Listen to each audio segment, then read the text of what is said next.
TV लावलं की पडळकरच दिसतं या, दुसरं कोण दिसेना. म्हणजे दुष्काळ भागाचं नाव महाराष्ट्राच्या कानाकोपऱ्यामध्ये भातुरकी गाजवून जर कुणी नेला असेल तर त्याचं नाव आहे गोपीचंद पडळकर.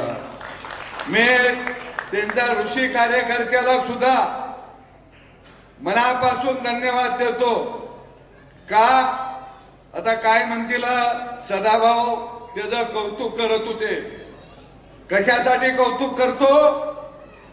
अरे नेत्यासाठी जीव वळून टाकणारे कार्यकर्ते या महाराष्ट्रात कुणाकडे असतील तर ते फक्त आणि फक्त गोपीचंद पडळकर यांच्याकडे आहेत. रात्रंदिवस धावणारा एक युवा नेतृत्व या महाराष्ट्रामध्ये बहुजन समाजाचं आलं.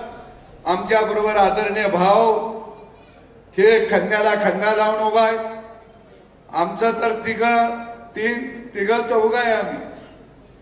असा सुगाव कुठं काय लागला की आम्ही लगेच हातात हात घालतो.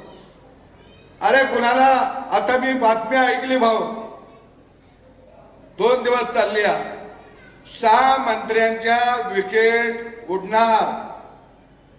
या आत्ताच्या कलियुगातल्या संजयला स्वप्न पडलं. तो काही महाभारतातला नाही. मला एक कार्यकर्ता आला आणि म्हणला सकाळ सकाळी भाव उठ 6 मंत्र्यांच्या विकेट पडणार. अरे म्हणलं तू ऐकलंस कुठं? म्हणला टीव्हीवर. मी म्हणलो बहुतेक संजय राऊत आता कोमोडवर बसूनच मुलाखत देते का काय. 6:30 वाजलेले होते. अरे हे सरकार भक्कम आहे. हे सरकार या राज्याला विकासात्मक पुढे घेऊन जात आहे. एबीपी माझा, उघडा डोळे बघा नीट.